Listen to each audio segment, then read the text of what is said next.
Assalamualaikum warahmatullahi wabarakatuh. Perkenalkan, nama saya Milano Sefa Wibowo. NPM saya adalah 211506152. Saya berasal dari Fakultas Teknik dan juga Program Studi Teknik Informatika. Pada kesempatan kali ini saya akan membahas tentang resume PKKMB Universitas Lampung 2021 dari tanggal 18 Agustus hingga tanggal 21 Agustus. Selanjutnya kita akan memasuki pada hari yang pertama. Untuk hari ini pada tanggal 18 Agustus 2021 kita mulai dengan materi yang pertama, yaitu pembinaan Gerakan Nasional Revolusi Mental di Era Revolusi Industri 4.0 dan Kenormalan Baru. Di materi ini kita membahas tentang perkembangan revolusi industri, masalah yang akan dihadapi manusia, serta bagaimana cara mahasiswa melewati tantangan di era perubahan ini. Untuk materi yang kedua. Materi yang kedua ini berjudul Bela Negara. Di materi ini kita dijelaskan apa itu bela negara, macam-macam cara membela negara, dan ancaman apa yang sedang kita hadapi saat ini. Sekarang berlanjut ke materi yang ketiga.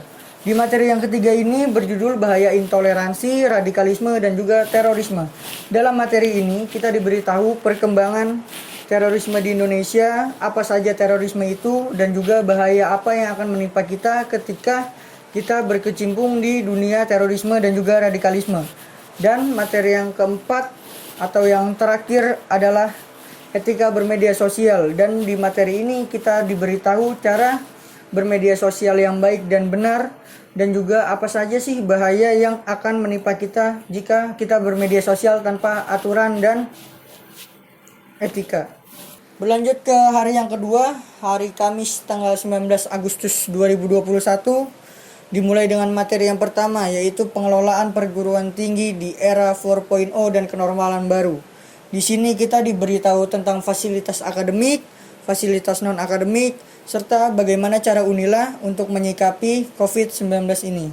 Nah, kita akan berlanjut ke materi yang kedua. Materi yang kedua ini berjudul Etika dan Norma.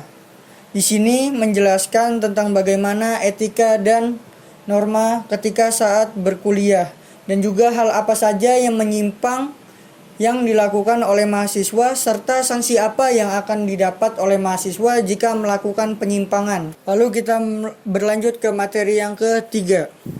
Di materi yang ketiga atau materi yang terakhir ini, yaitu membahas tentang World Class University.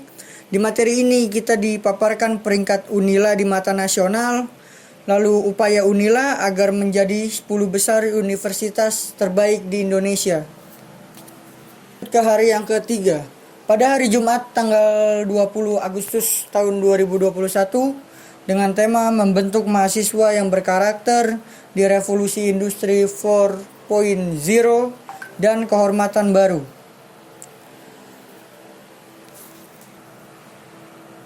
Kita berlanjut ke materi yang pertama. Materi pertama yang berjudul Pembelajaran Perguruan Tinggi di Revolusi Industri 4.0 dan Plagiarisme. Di materi ini kita diberitahu apa saja yang harus dirubah di era perubahan, dan juga bagaimana perlakuan kita sebagai SDM yang unggul.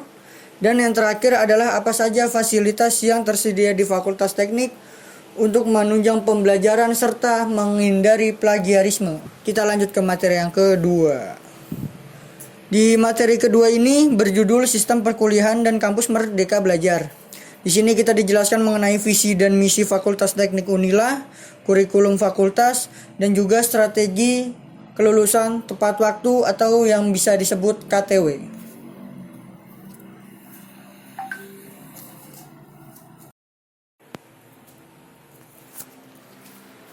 Lalu kita memasuki materi yang ketiga.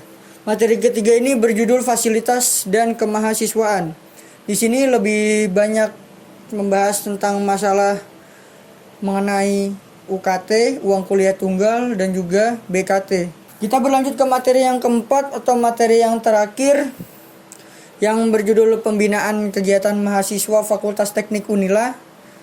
Di materi ini kita membahas apa saja yang dibutuhkan oleh mahasiswa untuk menghadapi tantangan masa depan, lalu tujuan ikut organisasi, dan juga mana saja ruang lingkup mahasiswa. Di hari terakhir, di hari Sabtu pada tanggal 21 Agustus 2021, diadakan PKKMB tingkat jurusan yang diawali dengan pengenalan dosen oleh ketua jurusan, lalu dilanjutkan oleh materi yang membahas tentang bagaimana untuk kedepannya nanti dari pemilihan minat dan bakat, lalu pekerjaan, dan lain sebagainya. Itu saja yang bisa saya sampaikan, kurang lebihnya mohon maaf. Terima kasih banyak.